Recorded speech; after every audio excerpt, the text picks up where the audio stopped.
FIFA world cup Qatar में इस्तेमाल होने वाला फुटबॉल सियालकोट में फॉरवर्ड स्पोर्ट्स कंपनी तैयार कर रही है। फॉरवर्ड स्पोर्ट्स के मालिक ख्वाजा मसूद अख्तर से मिलने उनकी फैक्ट्री सियालकोट पहुंचे। उनकी ज़ाती रिहाइशगाह फैक्ट्री के अंदर ही है।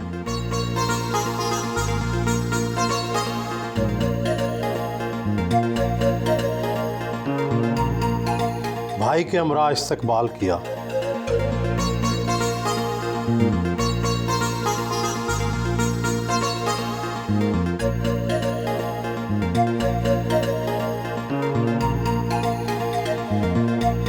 पाकिस्तान की सबसे बड़ी और जदीद फुटबॉल मैन्युफैक्चरिंग कंपनी के मालिक हैं। ये बताएं कि आपने काम तो शुरू किया था सिर्फ एक छोटे से कमरे से। जी। आज आपके फुटबॉल से वर्ल्ड कप खेला जा रहा है। ये बताएं ये सफ़र कितना मुश्किल था? मुश्किल तो था, लेकिन देखें एक अल्लाह ताला की ख़ास मेहरबानी थी और दूसरा ये चीज़ थी कि एक स्ट्रेटजिकली आहिस्ता आहिस्ता आहिस्ता आहिस्ता एक डायरेक्शन में अल्लाह का शुक्र है बढ़ते रहे। लेकिन शुरू में मैंने कभी सोचा नहीं था कि मैं इस जगह पे पहुंचूंगा। तो शुरू में क्या सोचते थे, क्या प्लानिंग थी? शुरू का ये था कि जस्ट हम एक सस्टेन करके अच्छे तरीके से अपना काम चला लें। ज़रा जब मैं शुरू हुआ था 91 में तो सबसे जूनियर कंपनी थी।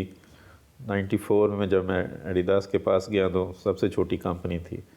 तो उसके बाद ज़रा के एक लंबा सफ़र है और उसमें ज़रा स्ट्रगल होगी, सारा कुछ है। क्या हुनर, क्या ख़ास बात थी जिसकी वजह से इस मकाम पे पहुँचे? मैं किसी जगह रुकता नहीं, मतलब हर दफ़ा हर चीज़ के अंदर जिसे हम कहते हैं ना रिसर्च R&D, अगर एक वर्ड में ले तो दैट इज़ द सेंटेंस। आपने सिविल इंजीनियरिंग में तालीम हासिल की, फुटबॉल की रिसर्च एंड डेवलपमेंट ये कहाँ से सीखी? ज़ाहिर है कि जब फुटबॉल को देखा तो मैंने देखा कि इसमें बड़े पुराने तरीके से बनता आ रहा है, तो वी हैव इसमें जिद्दत लानी चाहिए। तो उस जिद्दत की तरफ मैं चल पड़ा था और उसके साथ जिद्दत लाने के लिए फिर आपको रिसर्च चाहिए होती है। रिसर्चर्स कहाँ के हैं? पाकिस्तान के हैं ज़्यादातर या बाहर के? पहले तो मैं खुद ही कर रहा था, अभी अल्लाह का शुक्र है हमारी रिसर्च की टीम है अलहदा से, पाकिस्तानी है। फिर उसके ऊपर एक हमारे पास एक फ्रेंच भी है, कुछ बाहर के और लोग आपको ऑप्ट करने पड़ते हैं, तो उसके साथ मिल के फिर रिसर्च होती है। सिविल इंजीनियरिंग करके रेलवे की नौकरी के लिए अप्लाई किया, लेकिन फिर फुटबॉल मैन्युफैक्चरिंग की तरफ आ गए। ये कैसे तब्दीली आई नौकरी से अपनी फैक्ट्री? जो मेरे चचा थे ना अल्लाह बख्शे, वो हमारे फैमिली में उस वक़्त वो बहुत ज़्यादा हम आपस में मतलब इंटरनेटेड थे। तो उन्होंने कहा वो सिविल इंजीनियरिंग तुम्हारे स्टाइल की नहीं है, पढ़ ले तूने ली है तो बेहतर है इधर आ जाओ। उस वक़्त मैं ज़ाहिर के एक जॉब कर रहा था, इधर भी जॉब ही मैं की अपनी कंपनी के अंदर आके। जो सिविल इंजीनियरिंग में ट्रेनिंग के दौरान मुझे 600 रुपया मिल रहा था, इधर चचा की फैक्ट्री में 150 रुपया मिला। लेकिन अल्लाह का शुक्र है, बस हैप्पी, क्योंकि वो मुझे खुशी थी कि चचा के साथ मिलके काम करूँगा। फुटबॉल पहले हाथ से तैयार होते थे, फिर जो है दूसरी टेक्नोलॉजी आई, फिर थर्मोपोल टेक्नोलॉजी आ गई। आपके यहाँ कौन सी टेक्नोलॉजी इस्तेमाल होती है? हम भी ज़ाहिर हैंड स्टिच से ही शुरू हुए थे और एक टाइम पे हम सबसे ज़्यादा हैंड स्टिच बनाने वाली कंपनी थे। लेकिन जो भी आजकल दुनिया में आपका इल्म है कि हर टेक्नोलॉजीज़ हर चीज़ में चेंज हो रही है, फुटबॉल में भी चेंजेस आ रही थी। तो अगर हम उस चेंज के साथ ना चलते तो हम बाकियों की तरह बहुत पीछे रह जाते। तो अल्लाह का शुक्र है कि हमने फिर वो नई टेक्नोलॉजी पकड़ी। इस वक्त हम हैंड स्टिच बिल्कुल नहीं बना रहे, अभी मशीन स्टिच है।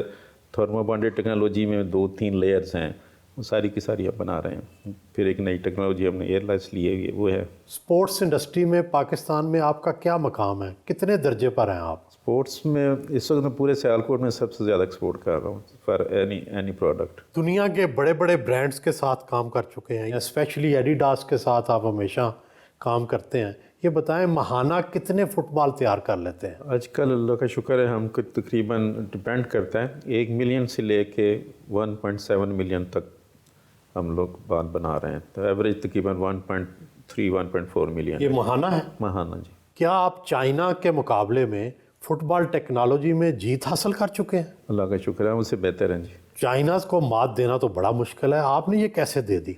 देखें चाइनीज़ जो है ना 3-4 चीज़ों में एक्सेल करते हैं। एक तो उस स्पीड में बहुत ज़्यादा होते हैं कि हम फ़र्ज़ करें उन्हें 1 लाख बाल बनाना है तो कहेंगे जी हम 1 महीने में बना देंगे। दूसरी चीज़ उनकी एफिशिएंसी होती है कि वो एफिशिएंट होते हैं, प्रोडक्टिविटी उनकी ज़्यादा होती है। तीसरी चीज़ उनकी लेबर जो है ना वो एक तरीके से जिसे कि हम लीन मैनेजमेंट सिस्टम के तहत चलती है। इसके बाद उनकी क्वालिटी भी ठीक होती है। तो आपको एक एक चीज़ में उनसे आगे जाना होगा अगर आपको चाइना में मारना है। तो अल्लाह का शुक्र है जब आप चीज़ों को कर लेंगे, क्योंकि चाइनीज़ की लेबर इस वक्त हमसे बहुत महंगी है। कितनी खुशी होती है जब देखते हैं कि 2014 से लेके अब तक वर्ल्ड कप फुटबॉल में जो फुटबॉल खेले जाते हैं वो आपके तैयार करता है। अल्लाह का शुक्र अदा करते हैं जी, अल्लाह का एहसान मानते हैं। कुछ पाकिस्तान में भी बेचते हैं फुटबॉल या सारे बाहर ही एक्सपोर्ट करते हैं? पाकिस्तान में कोई नहीं जी, पाकिस्तान में बिल्कुल नहीं बेचते। हम ब्रांड को देते हैं जी, ब्रांड सारा एक्सपोर्ट सारा 100%। एक फुटबॉल बनाने में कितना वक्त लगता है और कितनी लागत? लागत तो मैं नहीं बता सकता क्योंकि काफ़ी लेयर्स हैं उसकी।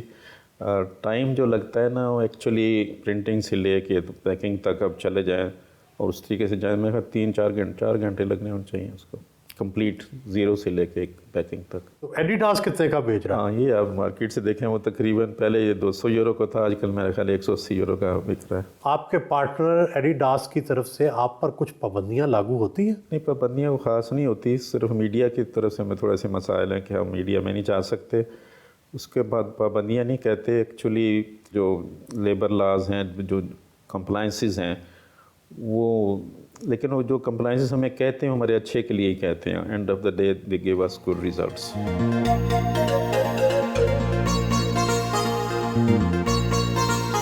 फैसलाबाद से आए हुए भाई भाभी और बहन के हमरा नाश्ता किया। अगर एक बड़ा भाई घर का ठीक होना पूरा ख़ानदान फ्लरिश कर सकता है। He is available for every person. एक दफ़ा एक इनके भाई को प्रॉब्लम होगी तो उनकी कोई मेडिकल ट्रीटमेंट थी, उनका $1 लाख इन अ गो जमा कराना था। And he sat over there and he said go for it. मैं सिर्फ एक मैसेज देना चाहती हूँ, अगर इंसान ने कामयाबी लेनी है ना, मैंने इनकी फैमिली को कभी वर्ल्ड टूर्स पे जाते नहीं देखा, मैंने इनकी फैमिली को कभी सिक नहीं देखा ब्रांड्स पे। हमारे ना फैसलाबाद में बड़े बड़े प्लाजे हैं, ना कोई इनके लाहौर में कोठियाँ हैं। इन्होंने they can have anything in the world, you name it, he can have in single minute. But Allah ताला कितनी कंटेंटमेंट दे देता है, अल्लाह ताला कैसा सिलेक्ट कर लेता है बंदे को। Commendable, you are amazed to see such a person ना। ये मेरे बड़े भाई हैं माशाल्लाह, शुरू से लेके अब तक मेरी शादी पे, हर चीज़ पे सब कुछ करते रहे, हर जगह हेल्प आउट करते रहे। इनकी जो है ना सक्सेस, इनकी अपनी नेक नीति और सबसे हमारे साथ बहुत ज़्यादा जो है प्यार और मोहब्बत, हमारे माँ बाप की दुआएं और इनकी बीवी का साथ। एक बड़ा धीमा मिजाज मेरे वालिद साहब का भी था, मसूद भाई का भी वैसी मिजाज है, और सबके साथ उसी तरह सिला रहमी मोहब्बत करना। हम सारी ईदों पे कहीं भी होते थे, सारे बहन भाई, ये इनके भी, हमारी फैमिली सब इकट्ठी होती है। उनके अब 3-4 जनरेशन अभी आपको यहाँ पे भी नज़र आ रही है माशाल्लाह। एक तो पहली जनरेशन को इन्होंने लुक आफ्टर किया, उनको घर बना के दिए और सब चीज़ें, क्योंकि वो सारी चीज़ें मेरे थ्रू हो रही होती हैं, इसलिए मैं एग्जैक्टली जान रहा हूँ।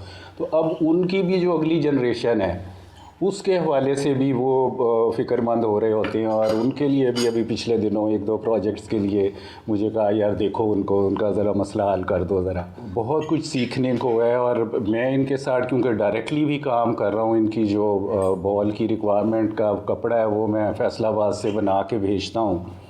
तो ये पिछले जो 30-32 साल से ये हमारा आपस में काम हो रहा है, और उसमें कपड़े का काम है, उसमें कमी बेशियाँ होती हैं और ये वो। तो लेकिन आज तक कभी ऐसा नहीं हुआ कि इन्होंने मुझे कोई कहा हो कि यार तुम क्या कर रहे हो, ये क्या कर दिया है तुमने। और बाज़ का तो बहुत हाई रिजेक्शंस में भी कपड़ा चला जाता है, लेकिन बड़ा क्योंकि अंडरस्टैंड कर रहे होते हैं, तो कभी भी कोई चीज़ पॉइंट आउट नहीं की कि जी यार तू क्यों इस तरह क्यों है।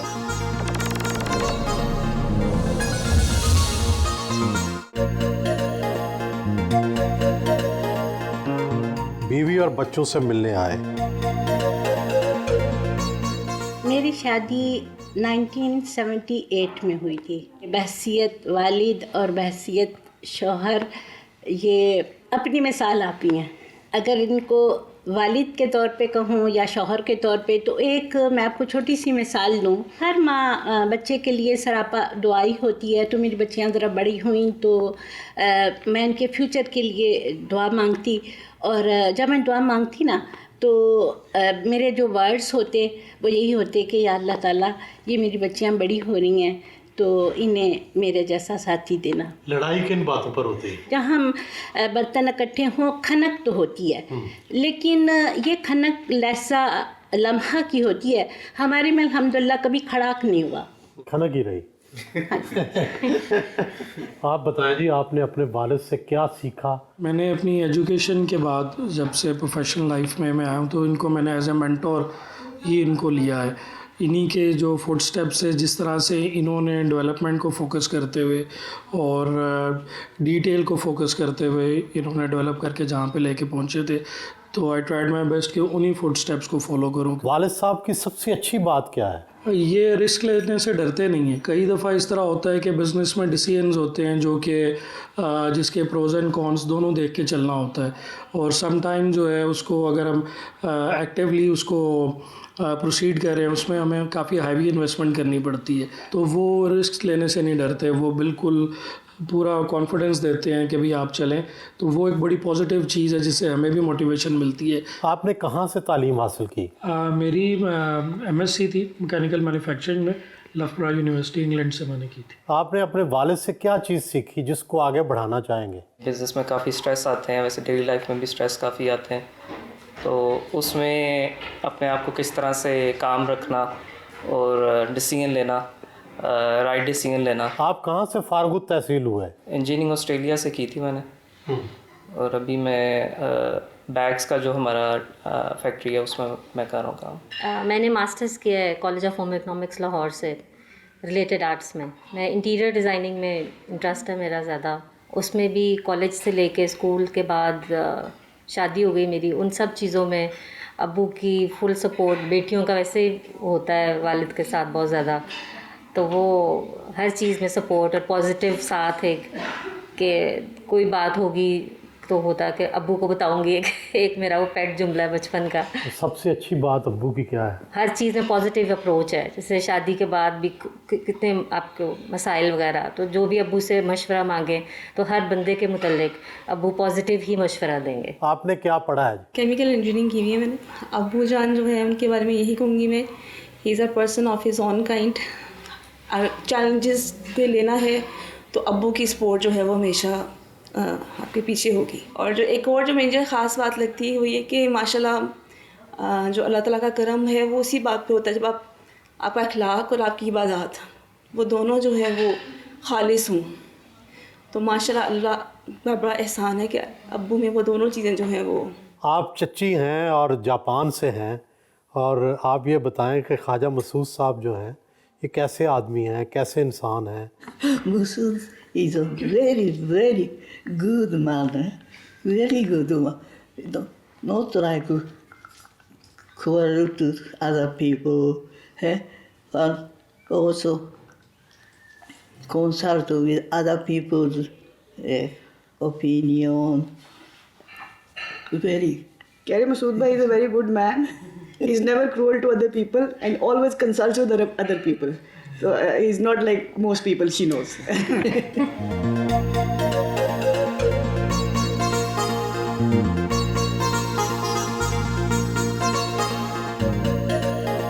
फैक्ट्री आए, कॉन्फ्रेंस रूम में रिसर्च एंड डेवलपमेंट टीम के साथ मीटिंग की और मुस्तकबिल की टेक्नोलॉजी बारे तबादला ख्याल किया। जनरेशन आनी है बाल की, तो उसके ऊपर जो ये मटेरियल अभी नया आया तो उसके ऊपर हमने ये वाला ले लिया।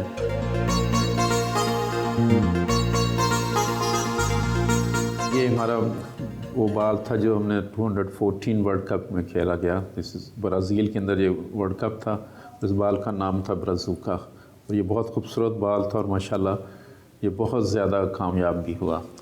इसके बाद ये जो बाल है ये 2018 के अंदर रशिया के अंदर खेला गया था, और ये भी अल्लाह का शुक्र है बहुत अच्छा चला था। इसके अंदर एक चिप भी लगाई गई थी, ये अगर आप इसको देख लेंगे ये चिप जब आपके साथ इंटरेक्ट करता था आपके फ़ोन के साथ, तो आप इसके बारे में जो भी चीज़ें चाहते थे वो आप एक ऐप के साथ जाके जुड़ जाते थे। ये भी अल-रहला है माशाल्लाह, जो इस वक्त चल रहा है कतर के अंदर। बहुत ज़्यादा रिसर्च करने के बाद ये बात बनाया गया है। इसमें और खूबियों के अलावा इसमें सस्टेनेबिलिटी और रिसाइकलिंग के काफ़ी सारी चीज़ें इसमें डाली गई हैं। मटेरियल के ऊपर बहुत ज़्यादा रिसर्च हुई है।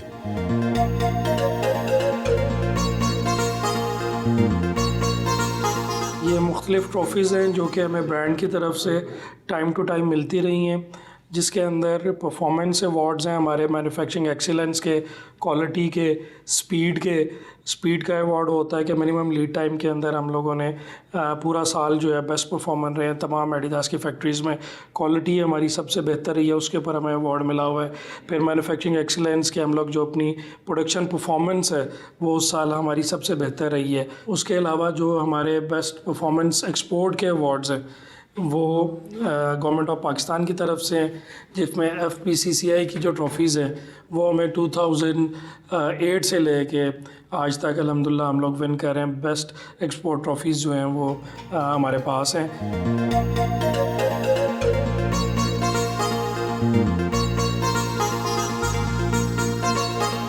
लैब का दौरा किया।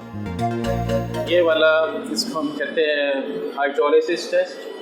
इसको हम टेम्परेचर को ऑलमोस्ट 60 डिग्री कर देते हैं और ह्यूमिडिटी जो है 95% के करीब कर देते हैं।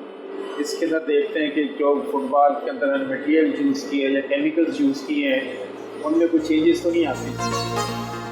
इसी तरह ये जो है ये कोल्ड चैम्बर है, इस वक्त ये -10.2 पे चल रहा है।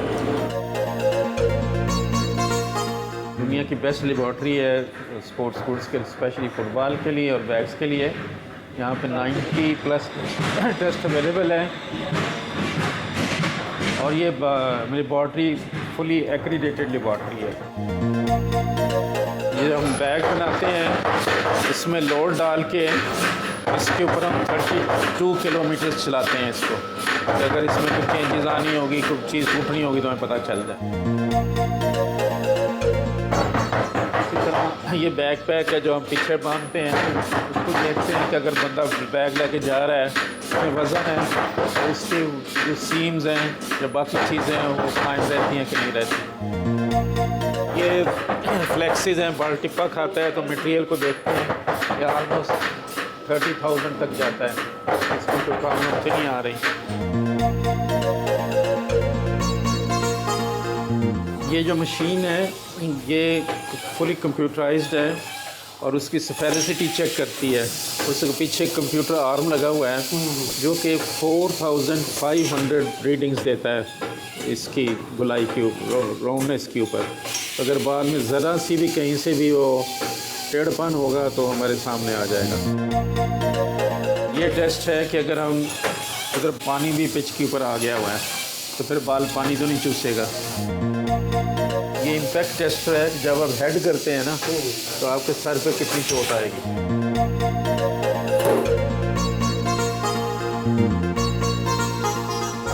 ये वाला प्रिंटिंग का टेस्ट है कि अगर वो बाल जाता है ऊपर रगड़ खाता है तो प्रिंटिंग तो नहीं उतरेगी। ये प्रैक्टिकली किट्स लग रही हैं, ये सिमुलेट करती हैं बड़े तगड़े प्लेयर को, लेकिन ये गेम में इससे 5% की कितनी लगती है, लेकिन हम इसको हार्ड कंडीशन में सेट करते हैं।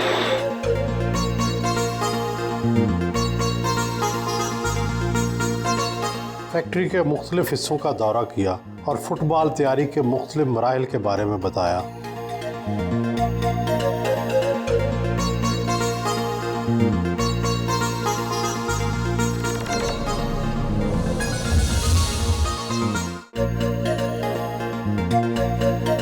माशाल्लाह ज़िंदगी में बहुत तरक्की की।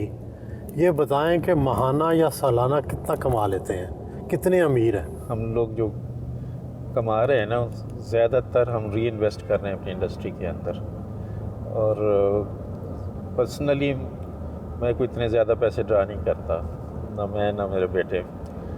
ज़्यादा हमारी कोशिश ये होती है कि इंडस्ट्री के अंदर हम नई से नई मशीनरी लाएं। जो हमारी सेल है, जो हमारी कंपनी की, हमारे ग्रुप की, वो पिछले साल का शुक्र है कुछ 13 बिलियन रुपीज़ की थी, 13 बिलियन रुपीज़ की। कितना टैक्स देते हैं?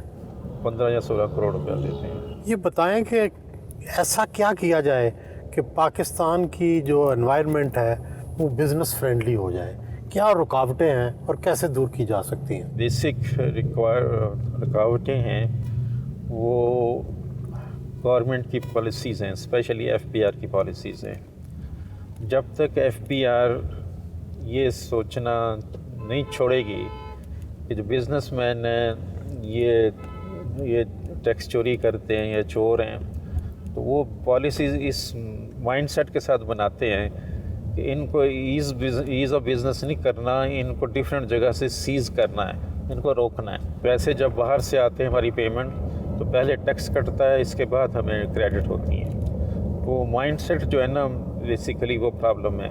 सारी दुनिया में एक्सपोर्ट प्रोसेसिंग जोन्स जो हैं या दूसरे जोन्स बने हुए हैं, वो बड़ी तेज़ी से तरक्की कर रहे हैं। दुनिया में किस मुल्क का निज़ाम आपको सबसे अच्छा लगा? पाकिस्तान को कौन सा निज़ाम अपनाना चाहिए? अच्छा, जो बिज़नेस के मुतल्लिक़ निज़ाम है जिसने पूरी दुनिया को हिला के रख दिया है, वो ज़ाहिर चाइना का है। उनके जोन्स देखें, आलमोस्ट 90% तक भरे हुए हैं। क्यों भरे हुए हैं? The policies are there. दूसरा, जो तरीके हैं चाइना ने मार्केटिंग के पकड़े हैं, वो भी उन्होंने दुनिया से अलहदा से चेंज करके आ गए हैं। उन्होंने सारे मुल्कों के अंदर जाके अपने मार्केटिंग कंपनीज खोल ली हैं, वहाँ पे अपने गोडाउन्स ले लिए हैं और सेल्समैन रख के वहाँ पे रेडी स्टॉक माल बेचते हैं। उसकी वजह से जब एक बंदे को उधरी से माल मिल रहा हो तो कहाँ रिस्क लेगा कि जनाब जाके पाकिस्तान के साथ एलसी खोले, फिर माल टाइम पे शिप हो नहीं हो, काफ़ी सारी प्रॉब्लम्स हैं। हमारे सियासी जो कल्चर है वो भी जब बाहर की मीडिया में उछलता है वो भी काफ़ी मल्टीप्लाई होके जाता है, तो लोग घबराते हैं हम लोगों से बिज़नेस करना। इन इन्वायरमेंट के अंदर अगर हम जस्ट गवर्नमेंट हम अच्छे तरीके से बिज़नेस को, रुकावटों को दूर करके चला दे, तो मेरा ख़्याल है कि स्टिल हमारे लोग इतने काबिल हैं कि वो आराम से इन चीज़ों को बीट कर सकें। ख्वाजा साहब, आपने बड़ी भरपूर ज़िंदगी गुजारी है। कोई आपके मशागल भी रहे? कोई इसके अलावा, बिज़नेस के अलावा क्या सरगर्मियाँ होती हैं आपकी? बिज़नेस एक्टिविटीज़ के अलावा ज़रा मेरी अभी एज जो है उसमें मैं सुबह ज़रा मैं सैर करता हूँ, कोई 40-45 मिनट की सैर करता हूँ फजर की नमाज़ पढ़ने के बाद। और कोई हॉबीज़ में आप समझें तो ज़ाहिर है कि मैं अदर एक्टिविटीज़ में काफ़ी इन्वॉल्व होता हूँ, लेकिन वो बिज़नेस टाइप एक्टिविटीज़ है। आपने कई हुकूमतें देखी हैं, कौन सी सबसे ज़्यादा बिज़नेस फ्रेंडली रही? मतलब है कि जो सबसे ज़्यादा बिज़नेस फ्रेंडली वही हुकूमत होगी जो उसका जो पीएम है या ऊपर जो 4-6 बंदे हैं वो खुद से बिज़नेसमैन हो गए। They should understand. जापान ने तरक्की की थी, उन्होंने कितने अरसा जो उनके पीएम आए थे वो सारे के सारे बिज़नेस से मुताल्लिक़ थे। अगर कोई बिज़नेस वाला बंदा अगर प्राइम मिनिस्टर के ऊपर आता है और अपने साथ जो काबीना में कुछ बिज़नेस के मुतालिक लोग लाता है, वो लाजमी बात है कि वो हुकूमत जो होगी वो ज़्यादा बेहतर इस मुल्क को चला सकेगी और इस मुल्क की जो इकोनॉमिक हालात हैं उसमें से उसको निकाल सकेगी। सियालकोट इंटरनेशनल एयरपोर्ट पहुँचे। वो सियालकोट इंटरनेशनल एयरपोर्ट के चेयरमैन भी हैं। वाइस चेयरमैन सरफराज अहमद भट्टी और उनके साथियों ने इस्तकबाल किया। अपने दफ्तर में आए।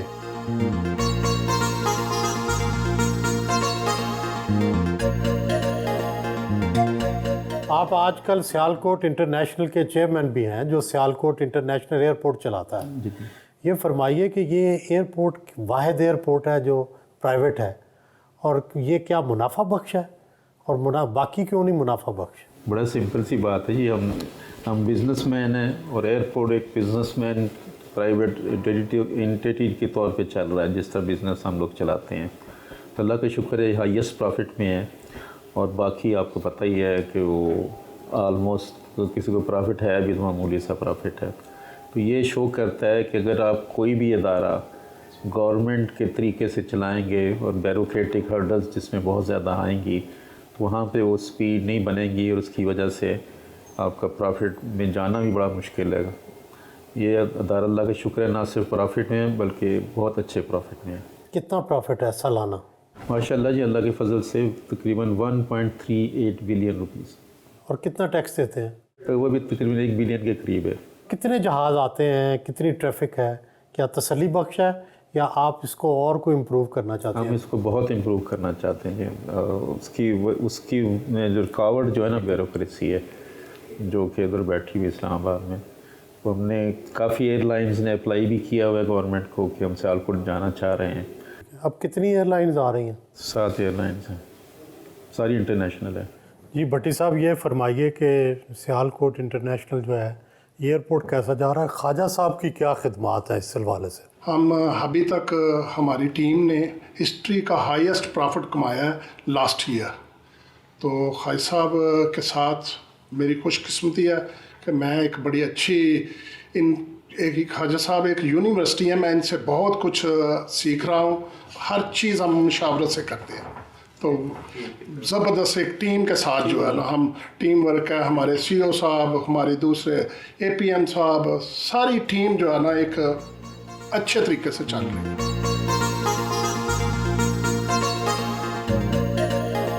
खाने में मटन कोरमा, देसी मुर्गी, बारबेक्यू और मछली से तवाज़ो की गई।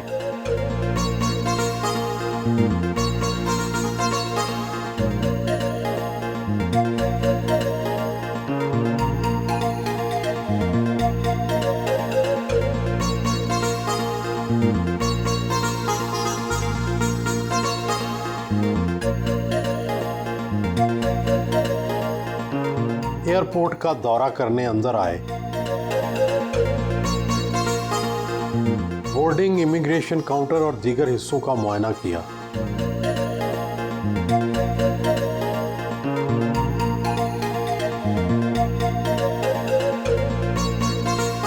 CIP लाउंज में आए।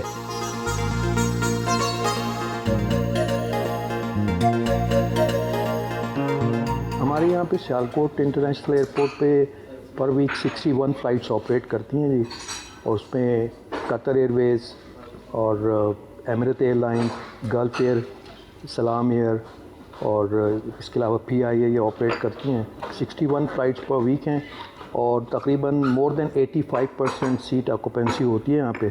तो ट्रैफिक माशाल्लाह से यहाँ पे सियालकोट एयरपोर्ट पे बहुत ज़्यादा है। के साथ पैसेंजर्स का अंदाज़ा है कितने आते हैं? 1200 पैसेंजर्स जो हैं वो हमारे पर डे ऑपरेट कर रहे हैं।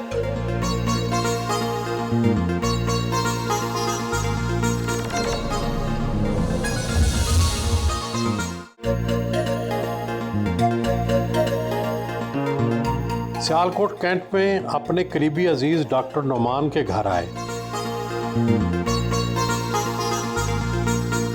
रात का खाना यहीं खाया। पुरतकल्लुफ़ खानों का एहतमाम किया गया।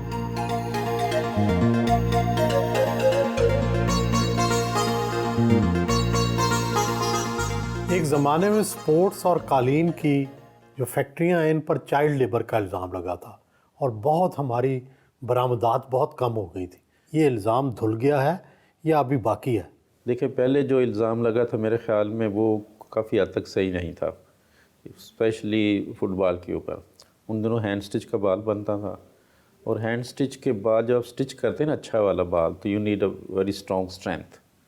बच्चे जो उस तरह के बाल सी नहीं सकते, तो वो एक NGO थी जिसने जो भी हरकत की वो की। उस वक़्त वो ज़ाहिर है कि सारी इंटरनेशनल ILO और दूसरे लोग बीच में पड़े और यहाँ पे एक IMEC बनी जो इंडिपेंडेंट मॉनिटरिंग कंपनी थी, वो बनी। उसके ज़रिए से अल्लाह का शुक्र काफ़ी अरसा से ये चीज़ आलमोस्ट ख़त्म हो गई, कम अज़ कम स्पोर्ट्स इंडस्ट्री में। दूसरी वजह ये हुई कि हैंड स्टिच जो बाल था जो कहा जाता था घरों में जाता है, वो हैंड स्टिच ही तकरीबन ख़त्म हो गया, बहुत थोड़ा सा रह गया। लिहाजा चाइल्ड लेबर का थ्योरेटिकली और प्रैक्टिकली दोनों तरीके से ख़त्म हो गया। दुनिया भर में इस बात पर बहुत ज़ोर दिया जाता है कि ख़वातीन का तनासब कितना है। आपके यहाँ ख़वातीन कितने % काम करती हैं? अब एक तो हमारे पास बहुत अच्छी तादाद है, दूसरा मैं इनकरेज करता हूँ फीमेल वर्कर्स को, लेकिन उसके लिए जो चीज़ हमने की है उनके लिए एक बड़ा सेफ और रिस्पेक्टेबल माहौल क्रिएट करना पड़ता है। वो अल्लाह का शुक्र है हमने किया।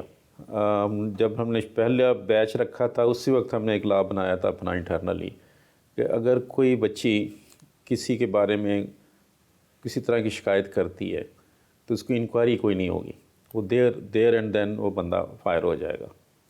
तो हम इंक्वायरी में बच्ची को नहीं डालते।